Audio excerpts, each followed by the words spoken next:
캔들. 주식을 하면서 가장 중요한 게 차트, 즉 캔들입니다. 빨간색 봉은 양봉, 파란색 봉은 음봉입니다. 양봉은 상승, 음봉은 하락이라고 생각하면 됩니다. 양봉의 시작가는 빨간색 몸통의 하단이고 음봉의 시작가는 파란색 몸통의 상단입니다. 양봉과 음봉의 차이는 시가와 종가의 위치가 서로 다르다는 겁니다. 이동평균선. 차트를 보면 분봉, 일봉, 주봉, 월봉 등이 있습니다. 일봉 기준으로 설명하면 캔들 하나하나는 당일의 시가 추이를 보여줍니다. 이동평균선은 기본적으로 5일선, 21선, 61선이 있는데 간단하게 말해 5일선은 5일 동안의 평균가를 수평의 선으로 나타낸 것입니다. 21선은 20일 동안의 평균가를, 61선은 60일 동안의 평균가입니다. 정배열, 역배열. 정배열 구간은 단기 이평선과 장기 이평선이 위에서부터 순서대로 5일선, 21선, 61선 흐름의 차트이고 역배열은 이와 반대되는 순서의 차트입니다. 정배열 구간은 상승 구간이고 역배열 구간은 하락 구간입니다. 정배열에서는 매수의 힘이 강하고 역배열에서는 매도의 힘이 강합니다. 하지만 고점에서의 정배열은 주의해야 하고 저점에서의 역배열은 기회가 될 수 있습니다. 하락하는 구간의 차트입니다. 눈여겨볼 것은 21선이 61선을 뚫고 올라가는 시점입니다. 이때가 골든크로스 시점이며 매수 타점이 될 수 있습니다. 역배열 구간이지만 강한 거래량이 동반되면 정배열의 초입이 될 수 있습니다. 가장 좋아하는 자리이며 단타와 동시에 스윙까지 노려볼 수 있는 구간입니다. 거래량, 거래대금. 거래량과 거래대금은 매집봉에 대한 확신을 줄 수 있습니다. 평소와 다른 거래량과 거래대금이 발생했다면 눈여겨볼 필요가 있습니다. 누군가의 자금이 들어왔다는 것이고 출발을 알리는 신호, 전조 증상을 알리는 신호입니다.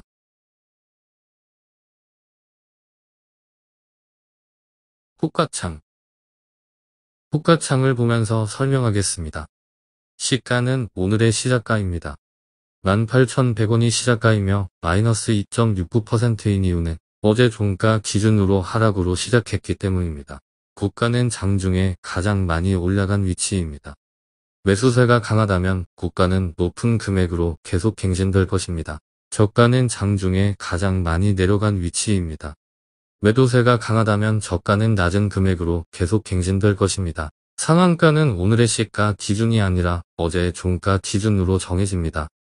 예를 들어 오늘의 시가는 18,100원인데 여기에 30%를 더하면 23,530원이 되어야 합니다. 어제의 종가 18,600원에 30%를 더하면 24,180원이 되는 걸 볼 수 있습니다. 현재 종목의 금액대가 만원대이므로 호가 단위는 50원인 걸 볼 수 있습니다.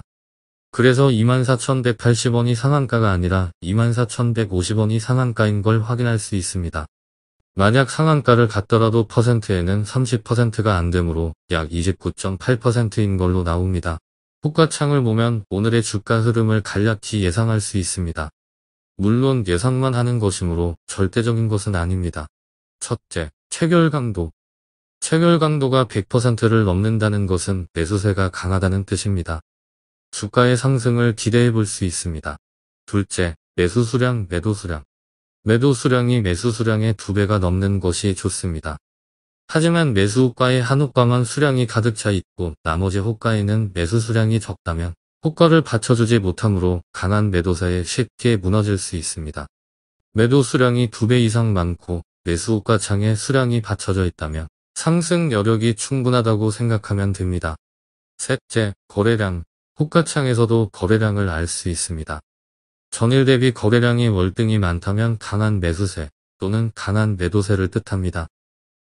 변동성 완화 장치. 동적 VI는 간단하게 설명하면 순간에 급격한 주가 변동이 생기면 발동합니다. 예를 들어 시장가로 매수를 했는데 호가가 비어있을 경우 바로 이 호가에 체결되는 게 아니라 몇 호가 위에서 체결된다면 한순간에 주가의 변동이 커지게 됩니다. 3%, 6%로 순식간에 변하게 되는 겁니다.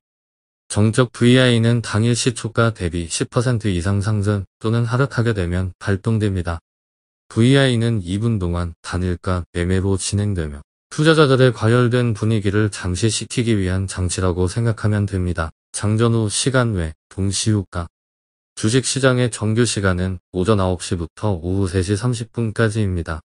장전 시간 외 거래는 오전 8시 30분부터 8시 40분까지 10분간 진행됩니다. 매수가는 전일 종가로 결정되기 때문에 변경할 수 없고 주문 수량만 정할 수 있습니다. 장전 동시효과 거래는 매수 주문일 경우 높은 가격, 매도 주문일 경우 낮은 가격을 우선순위로 체결됩니다. 장후 시간 외 거래는 가격이 금일 종가로 결정되어 있기 때문에 변경할 수 없습니다. 시간 외 단일가 매매는 오후 4시부터 오후 6시까지 거래 가능합니다. 당일 종가의 플러스 마이너스 10% 이내로 주문이 가능합니다. 상한가, 하한가, 호재, 악재. 상한가와 하한가는 가격 제한폭까지 오르고 내리는 것을 말합니다. 보통 대형주는 가격의 등락폭이 크지 않지만 중소형주나 테마주는 가격의 등락폭이 크기 때문에 가격 제한폭까지 움직입니다.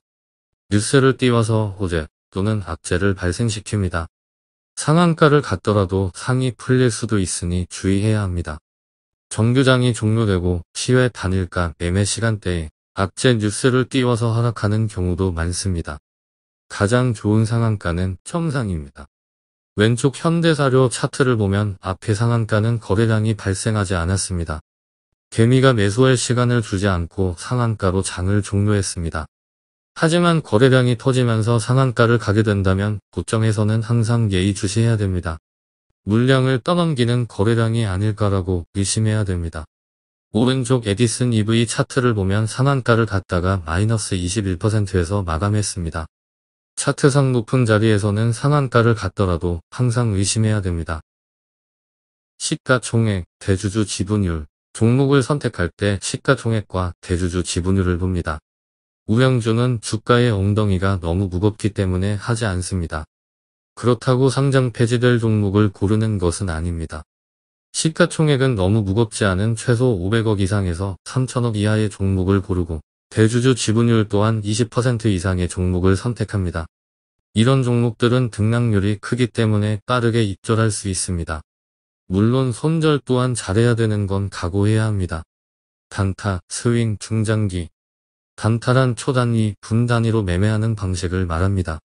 하루 거래량이 많고 주가의 변동이 빠르고 큰 종목에서 주로 이루어지며 적은 수익률이지만 박리담의 형식으로 하는 스캘핑 매매도 있습니다. 하락장에서 가장 적합해 보입니다. 스윙은 하루에서 몇 달 동안 보유하여 매매하는 방식입니다. 추세가 우상향인 차트에서 가장 적합하며 손절가만 미리 정해놓으면 대응하기 쉬우며 빠른 대응이 힘든 직장인이 하기에 적합한 방식입니다. 중장기는 보통 1년 이상 보유하여 매매하는 방식입니다.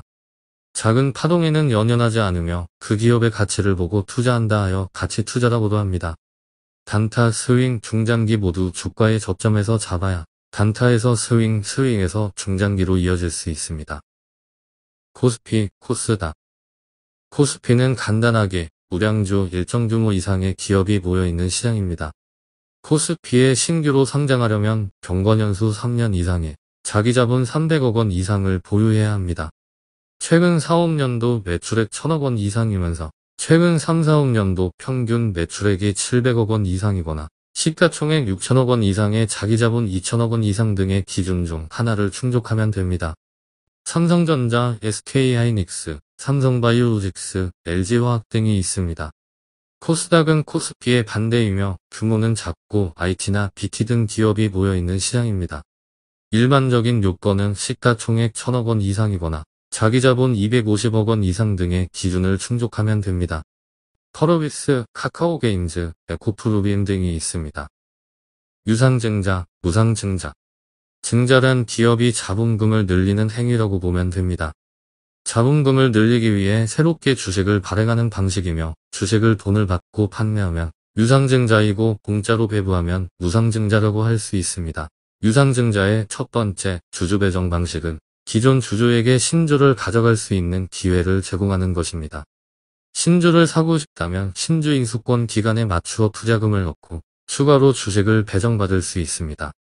만약 기존 주주가 신주를 사고 싶어 하지 않는 경우 남은 물량은 일반 공모 방식으로 넘어가게 됩니다.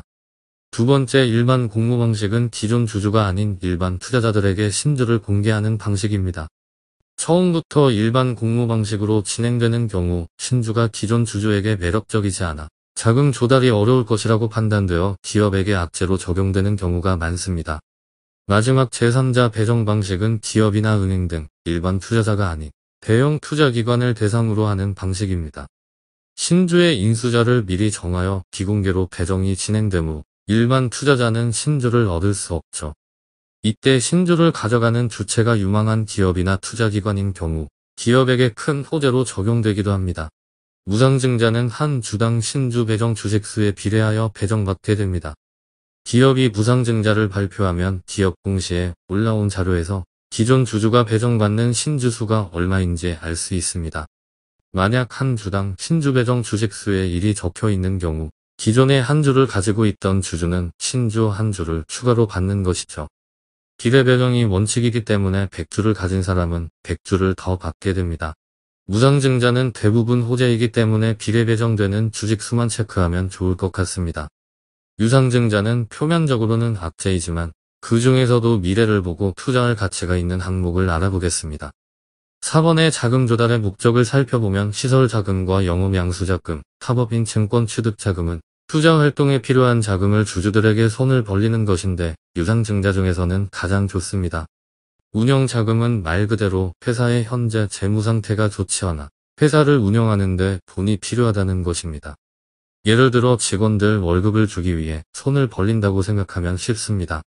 채무상환자금은 재무 구조 개선을 위한 것인데 운영자금과 채무상환자금은 좋지 않은 내용입니다. 가장 의심해야 하고 출처를 알 수 없는 것은 기타자금입니다. 사용처가 불분명하기 때문에 유상증자 자금 조달 목적 중 가장 경계해야 합니다. 다만 아직도 자금 사용 목적을 허위로 기재하거나 용도대로 사용하지 않는 경우도 있다고 하니 조심해야 합니다. 손실률별 원금 회복 수익률 분할 매수를 해야 하고 손절을 해야 하는 이유를 보여주는 표입니다. 차트가 좋고 실적이 좋은 종목이어도 주식에는 100%라는 게 없기 때문에 손실에 대한 대비가 필요합니다. 보유금액의 100% 투자는 지양해야 합니다. 표를 보면 손실률이 10%라면 10%만 상승하면 손해를 복구하는 게 아니란 걸 보여줍니다. 11.1%를 복구해야 원금을 찾을 수 있습니다. 편차를 더 확인해보면 손실률이 50%라면 100%의 수익률을 올려야 원금을 복구할 수 있습니다. 90%의 손실률이라면 900%의 수익률로 복구해야 원금을 복구할 수 있습니다.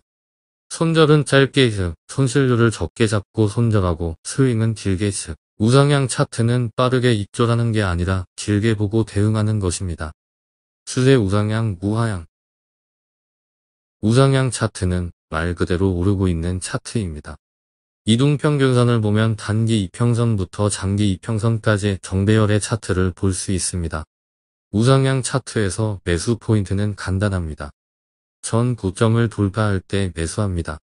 조금 더 안전하게 매매하고자 한다면 돌파 후 전고점 라인에 안착할 때 매수하면 됩니다. 물론 지지하지 못하고 내려간다면 손절해야 합니다. 우하향 차트는 차트의 추세가 바닥을 계속해서 뚫고 내려가는 차트입니다. 지지를 해줘야 하는 전저점 라인을 이탈하는 모습을 볼 수 있습니다. 전저점 라인을 지지하고 반등할 때 매수 타점이 될 수 있고 지지하지 못하고 이탈하면 손절해야 합니다. 하지만 추세가 변환됐을 때 전고점 라인 돌파 시 다시 매수 포인트가 됩니다. 차트 앞부분은 꾸준하게 우상향하는 모습을 볼 수 있습니다. 이동평균선 또한 정배열의 모습입니다. 만약 초반에 매수했다면 매도해야 하는 위치는 어디일까요? 흔히 황금선이라고 불리는 21선을 이탈했을 때입니다. 단타의 경우는 5일선을 이탈했을 때 매도해야 합니다. 여기 이 부분은 판단하기 애매합니다. 종가 기준 21선을 이탈했지만 거래량이 적어 버텨볼 만한 자리입니다. 이 자리에서는 21선을 완전 이탈했습니다. 5일선이 21선을 데드크로스되는 자리이기 때문에 매도가 안전합니다. 61선의 지지를 받으며 또다시 전고점을 돌파하려고 하는 시도가 보입니다. 이 자리에선 매수 타점이 되고 5일선을 타고 상승하고 있으므로 좋아 보입니다. 반대로 질문을 하겠습니다. 여러분은 과연 24만 9,100원에서 전량 매도할 수 있으신가요? 전 욕심이 많아서 고점에서 매도하지 못했을 것 같습니다. 제가 만약 매도했다면 여기에서 매도했을 것 같습니다. 지지라인이 깨지는 걸 확인하고 매도했을 것 같습니다. 물론 훨씬 앞에서 매수했다면 윗꼬리가 길게 달린 여기 또한 고민을 많이 했을 것 같습니다. 61선을 지지받고 또다시 반등할 걸로 기대했더라도 여기에서는 전량 매도가 좋아 보입니다. 박스권 돌파 눌림. 박스권 매매는 제가 좋아하는 매매 방식 중 하나입니다. 매수 타점과 매도 타점이 거의 명확합니다. 하지만 주의해야 할 점은 손절을 확실히 해야 한다는 것입니다. 우선 파동의 크기를 파악해야 합니다. 저점과 고점의 폭을 확인합니다. 10%짜리 파동이 있고 50%짜리 파동이 있으며 100%짜리 파동도 있습니다. 파동이 클수록 흔들기가 강함으로 버텨내기 힘들 수 있습니다. 전고점의 파동을 넘어설 때 매수, 전저점의 파동을 이탈할 때 매도합니다. 지지 저항. 박스권 매매의 연장선입니다. 박스권 하단 라인이 지지선을 이탈하지 않는지 확인하고 매수 여부를 결정합니다. 박스권 지지할 때 매수하고 박스권 상단 부위에서 매도하는 걸 추천합니다. 상단부에선 안전하게 매수량의 절반을 매도하여 수익을 내고 스윙으로 길게 가져가도 좋습니다. 매수 매도 타이밍. 실제로 매수 매도한 내용입니다. 가장 좋은 매수 타점은 아닙니다. 결과론적인 얘기지만 매수 타점은 여기가 좋아 보이고 지지라인이 확인되는 여기에서는 확신을 가질 수 있습니다. 1차 매수 이유는 박스권을 지지하는 걸 확인했고 상승 후 십자 도지 이후 지켜주는 걸 확인하고 매수했습니다. 2차 매수는 박스권 상단을 돌파하는 시점에서 매수했습니다. 또다시 박스권 상단을 돌파하지 못했지만 박스권 하단을 지지하는 모습을 다시 확인할 수 있습니다. 3차 매수는 박스권 돌파할 때 매수하지 못했습니다. 강한 상승으로 상한가를 가버려서 관망만 했습니다. 박스권 하단을 다시 지지하는 걸 확인하고 매수했습니다. 또다시 박스권 상단을 돌파했지만 이내 이탈하고 말았습니다. 충분히 고점이기 때문에 매도를 했어야 했는데 또다시 박스권 하단을 지지할 거라고 생각했지만 이탈하는 걸 보고 전량 매도했습니다. 저 역시 욕심 때문에 고점 매도는 못하는 성격입니다. 개미 털기. 개미란 개인 투자자를 개미에 비유한 말입니다. 기관과 외인에 비해 몸집이 작고 주가 형성에 큰 영향을 미치지 않을 정도로 미약하기 때문입니다. 세력은 한정되어 있는 유통주식의 주식수를 확보하기 위해 개미 털기를 합니다. 개미 투자자가 물량을 확보하고 있으면 세력의 의도대로 주가를 흔들 수 없기 때문에 주가를 하락시켜 매도 물량을 받아냅니다. 세력이 개미 털고 주가를 올리는 예를 들어보겠습니다. 거래량을 발생시키고 그 과정에서 주가가 올라가는 구간이 발생합니다.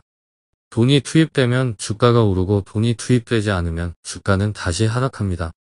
이 과정을 반복합니다. 매집이 완료된 이후에는 의도적으로 주가를 내려버리고 그래도 매도하지 않고 버티는 개미를 털기 위해 박스권 상단을 뚫는 척하면서 폭락시키고 죽은 주식처럼 보이게 합니다. 매집이 완료된 후에는 급등을 시켜서 주가를 올려버립니다. 고점에 물려있는 개미의 물량까지 확보하기 위해 전고점을 터치하고 주가를 내려버리는 건 마지막 물량 테스트라고 생각하면 됩니다.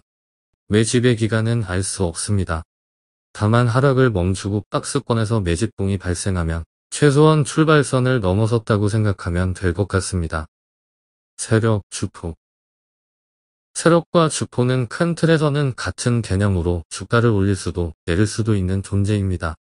막대한 자금력의 기관이나 외인이 될 수도 있고 카톡 리딩방을 수십 개 운영하는 방장이 될 수도 있습니다. 자금력에 따라 작은 손 또는 큰 손으로 구분할 수 있습니다. 차트에서 세력의 흔적을 구분하는 방법은 정상적이지 않은 움직임을 보이는 차트를 찾는 것입니다. 첫 번째, 평소와 같지 않은 거래량입니다. 거래량은 발생하지만 대시세를 주지 않은 것들을 찾습니다. 두 번째, 거래량과 같이 봐야 하는 것은 피뢰침입니다. 거래량이 동반된 피뢰침은 신뢰도가 높으므로 관심 종목에 넣어둡니다. 이 두 가지만으로도 세력의 존재를 확인 가능합니다. 그렇다면 4,755원에서 세력이 나갔을까? 이 종목은 매집 기간이 상당한 걸 볼 수 있습니다. 이렇게 오랫동안 매집을 했는데 저 정도의 수익률을 보고 만족했을까요? 거래량이 들어온 날의 일봉 중심값을 세력의 평단가라고 생각합니다. 2분의 1 또는 3분의 2 지점이 세력의 평단가라고 생각하시면 됩니다. 매집봉의 중심값을 평균 냈을 때 이 차트는 세력이 나갔을까? 평균가 대비 3배 오른 차트는 버려진 종목이라고 판단합니다. 하지만 이 차트는 세력이 오랫동안 매집을 해왔고 막대한 금액을 투입했을 것으로 생각되는데 겨우 2배 정도로 만족을 했을까 의문이 듭니다. 박스권 횡보 마지막 물량 테스트 구간이었습니다. 세력의 평단가를 2,000원대라고 가정했을 때 약 10배 급등을 했습니다. 4,755원까지 올랐다가 거래량도 발생시키지 않고 죽은 주식처럼 마치 세력이 나간 것처럼 주가가 하락하다가 대시세가 났습니다. 전조 증상이라고 부르는 이런 차트를 찾았다고 해서 반드시 성공하는 것은 아닙니다. 세력의 존재가 분명하다고 생각되지만 급등 또는 대시세의 시기는 알 수 없습니다. 매집봉. 매집봉의 종류는 다양합니다. 그 중에서도 가장 좋아하는 차트의 모양은 대시세를 주지 않고 윗꼬리를 달고 내려오는 모습입니다. 차트를 길게 봤을 때 몇 개월 주기로 매집봉이 보이면 관심 종목으로 넣어두고 관찰합니다. 매집봉이 있는 차트를 발견했을 땐 주가의 등락폭이 클 수 있으므로 섣불리 매수하기에 앞서 어떤 식으로 대응할 것인지 계획을 먼저 세워야 됩니다. 저점에서의 매집봉을 가장 좋아합니다. 시간 투자만 한다면 세력의 평단가보다 낮게 매수할 수 있습니다. 하지만 주가를 방어해주지 않고 급락시켜버릴 수도 있으니 주의해야 합니다. 고점에서의 윗꼬리는 항상 주의해야 합니다. 대시세의 매집봉일 수도 있지만 물량을 떠넘기는 캔들일 수 있습니다. 상한가에서 물량을 매도할 수도 있고 시외 단일 호가에서 매도할 수도 있습니다. 즐거운 하락장 물타기. 추세 매매. 추세 매매를 하는 예시입니다. 단타보다는 스윙 관점에서 설명하겠습니다. 차트를 짧게 보고 매매를 할 때에는 우상향 추세를 이탈했을 때 매도합니다. 앞서 말했듯이 매집봉의 중심값에서 2배 이상 오르지 않은 차트는 세력이 나갔다고 판단하지 않습니다. 이 관점과 더불어 우선 우상향 추세는 이탈했습니다. 하지만 박스권 하단을 아직 이탈하지 않은 모습을 볼 수 있습니다. 차트를 길게 보고 대응해야 하는 이유는 중장기 관점에서 박스권을 이탈했는지 확인해야 하고 그리고 섣부른 매매를 하지 않기 위해서입니다. 지지라인에서는 매수 타점이며 추가 매수의 타점입니다. 분할 매수. 매수 평균가 대비 마이너스 15%를 기준으로 설명하겠습니다. 분할 매수의 방법은 여러 가지가 있겠지만 두 가지 예를 들면 첫 번째, 매수 수량 기준으로 분할 매수하는 방법입니다.